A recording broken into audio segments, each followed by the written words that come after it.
Tom Bower suddenly threw brutal stab to Haz and Meg exposed their filthy conspiracy behind UK visit. After turning down an invite to Prince Philip's memorial service in late March, Prince Harry and Meghan Markle are trying to make amends and meet with the royal family after all. However, they were accused of exploiting Queen Elizabeth. And not everyone was impressed after learning that they dropped by at Windsor Castle to meet the monarch before heading to the Invictus Games in the Netherlands. Notably, biographer Tom Bower believes their intentions were far from pure. "I have no doubt it was all done for their Netflix documentary," he noted.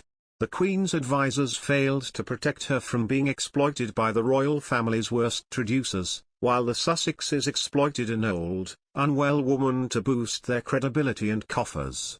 Speaking to Mail Online, Meghan's acid-pen biographer Tom Bower sensationally branded the Sussexes the royal family's worst traducers and accused the couple of exploiting an old, unwell woman to boost their credibility and coffers. Netflix is expected to send a camera crew to follow Harry and Meghan when they meet the Ukraine team at the Invictus Games for injured military veterans in the Netherlands for their documentary about the Paralympic-style games. But critics have accused the royal couple of cashing in on the games by allowing Netflix, with whom they have signed a $100 million deal, into private meetings. And royal experts believe the VIP status given to the couple will allow Netflix to portray the couple in a favorable light, as they deal with the fallout from their bombshell interview with Oprah last year. Talking about Harry and Meghan's summit with the Queen and Charles, Mr. Bower said last night, "I have no doubt it was all done for their Netflix documentary. The Queen's advisors failed to protect her from being exploited by the royal family's worst traducers, while the Sussexes exploited an old, unwell woman to boost their credibility and coffers."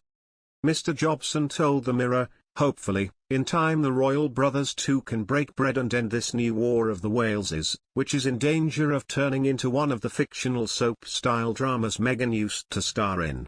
For William to do that, however, Harry will have to show that he, and his team of PR image gurus and advisors, can keep their counsel at this early and delicate stage.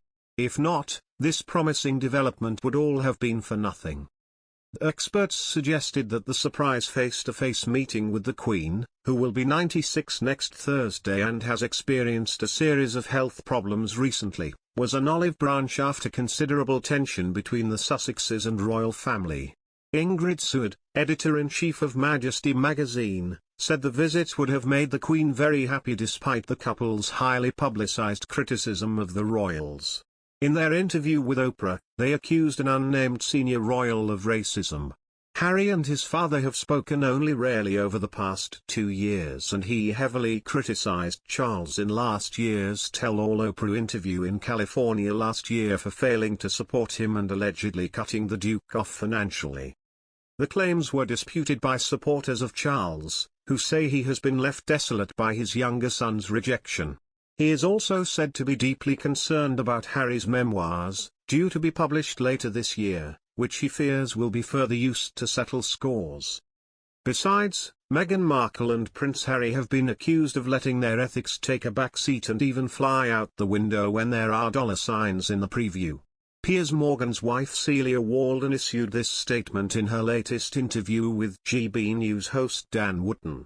She was quoted saying, "I think where morality and ethics are concerned, both of these things tend to fly out the window when there's dollar signs.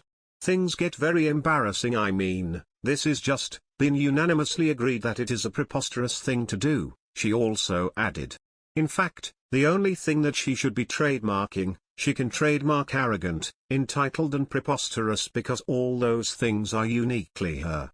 But this has been around for a while. But it is just so archetypal of her narcissism, just the idea that you can own a word. I do think we have now reached a point where you would think by now we would get used to it, but I never stop being surprised at how badly both of them messed up what could have been a really easy win for them.